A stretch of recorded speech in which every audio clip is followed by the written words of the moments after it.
لے دے کے اپنے پاس فقط ایک نظر تو ہے، لے دے کے اپنے پاس فقط ایک نظر تو ہے، کیوں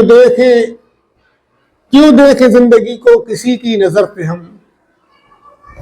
کیا شعر ہے، کیا شعر کی ترجمانی ہے کہ کسی زندہ قوم کی یہ مثل نہیں ہوتی ہے کہ وہ زندگی کو ان لوگوں کی نظر سے دیکھے جو مغربی نظر ہے، جو لوگ چاہتے ہیں کہ ہاں ایک ایسا نظام ہو، ایک ایسا کلچر ہو جہاں عریانیت ہو، جہاں بے حیائی ہو، جہاں ننگا پن ہو۔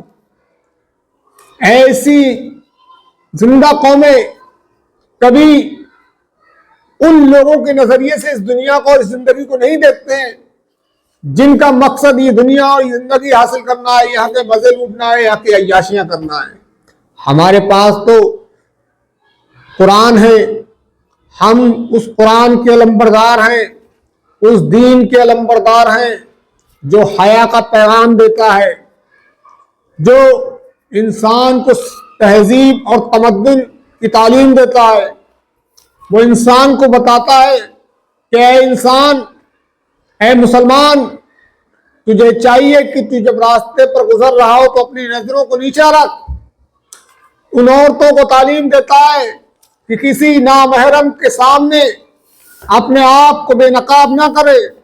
یہ قرآن مجید کی تعلیم ہے۔ ہم اس اسلام اور اس قرآن کے علمبردار ہیں۔ ہمارے پاس ہماری نظر ہی تو ہے، ہمارے پاس ہماری آئیڈیالوجی ہے، ہم اپنی آئیڈیالوجی پہ کام کرتے ہیں، ہم نقال نہیں ہیں، ہم کسی کی نقل نہیں کرتے ہیں۔ ہماری نقل دنیا کرے تو اس میں ان کا فائدہ ہوگا، لیکن ہم کسی کی نقل نہیں کرتے۔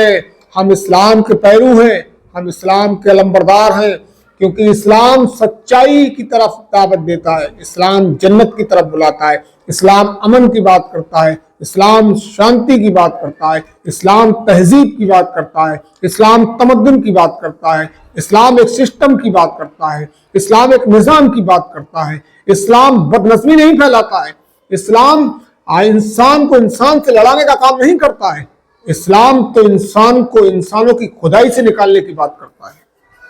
یہی اس دین کا مطلب ہے۔ یہ دین ایک نظام ہے، ہم نے اس کو مذہب سمجھ رکھا ہے۔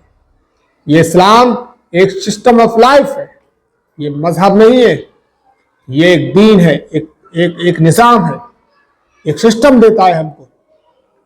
تو ہم اس کو اپنی نظریے سے دیکھتے ہیں، اس دنیا کو کسی دوسروں کی نظر پہ اسے دیکھنا ہمارا کام نہیں ہے۔ دنیا کی تہمتوں کو سہارا بنا لیا۔ عالم تو یہ ہو گیا ہے کہ دنیا کی تہمتوں کو سہارا بنا لیا، ہر داغ لے کے ہم نے جبھی پہ سجا لیا۔ ہم کو اس دنیا کو بدلنا ہے، بدلو کہ بدلنا ہے زمانے کو، ہم کو اپنے آپ کو بدلنا ہے، پھر اس دنیا کو بدلنا ہے، اس سسٹم کو بدلنا ہے۔ جہاں پر ظلم ہے، جہاں پر زیادتی ہے، جہاں پر لوگوں کے ساتھ انصاف نہیں ہوتا، ہم کو اس سسٹم کو بدلنا ہے۔ کمندیں ڈالنے آئے تھے جو بام سریا پر، کمندیں ڈالنے آئے تھے جو بام سریا پر، وہی اب سائے دیوار سے آگے نہیں جاتے۔ عالم تو یہ ہو گیا ہے کہ ہم تو حضرت سریا کے مسافر تھے، کمندیں ڈالنے والے تھے، مگر ہم سائے دیوار سے آگے نہیں جاتے، اور ہم کچھ کرتے ہی نہیں ہیں۔ ہم صرف زبانی جمع خرچ ہمارے پاس رہ گیا ہے، عمل نام کی چیز ہمارے پاس نہیں ہے۔ علامہ اقبال نے کہا تھا، نہیں تیرا نشیمن کسر سلطانی کے گنبد پر، تو شاہی ہے بسیرا کر پہاڑوں کی چٹانوں میں۔ ہم تو بام سریا پر گھر بنانے کے لیے آئے تھے، لیکن ہم تو اتنی پستی میں جا گرے کہ غبادی ہم نے جو اسلاف سے میراث پائی تھی، سریا سے زمین پہ آسمان نے ہم کو دے مارا۔ ہمارے جو اسلاف نے جو تہذیب اور جو تمدن، جو ثقافت ہم کو دی تھی، جو اخلاقیات ہمیں نبی اکرم صلی اللہ علیہ وسلم کی زندگی سے ملتے ہیں، ہم نے ان کو نہیں اپنایا، تو آج ہم پستی میں جا گرے اور سب نیچوں سے نیچ ہو گئے۔ قرآن میں کہا، اللہ تعالیٰ قرآن میں کہا نا، اللہ تعالیٰ نے وہ کہ ہم نے انسان کو بہترین ساخت پر پیدا کیا ہے، انسان کو ہم نے بہت خوبصورت بنایا ہے، اور پھر اس کو سب نیچوں سے نیچ کر دیا۔ یہ کیوں کر دیا؟ کیونکہ ہمارے اخلاق وہ نہیں رہے، ہماری سوچ وہ نہیں رہی، ہم اس دنیا کے چکر میں پھنس کے رہ گئے۔ یہ دنیا نے ہم کو تباہ و برباد کر دیا ہے۔ ہم تو آخرت کے مسافر تھے، ہم کو تو سچ بولنا عذاب ہے، سچ بولنا عذاب ہے اس دور میں، مگر کتنا عجیب شخص ہے سچ بول کر رہا۔ اس دور میں سچ بولنا بہت بڑا عذاب ہے۔ آپ سچ بولو گے آپ مصیبت میں پڑ جاؤ گے۔ لیکن وہ شخص شاباش کا مستحق ہے، قابل مبارکباد ہے، جو اس دور میں بھی سچ بول رہا ہے۔ اور یقین جانو، نہ تو کوئی موت کو قریب کر سکتا ہے، نہ کوئی تمہارا رزق تم سے چھین سکتا ہے۔ حق بات کہنے سے نہ ڈرو۔ حضرت عمر رضی اللہ تعالیٰ عنہ یہ کا قول ہے یہ کہ تم سے نہ تو کوئی تمہاری موت قریب کر سکتا ہے، نہ کوئی تم سے تمہارا رزق چھین سکتا ہے۔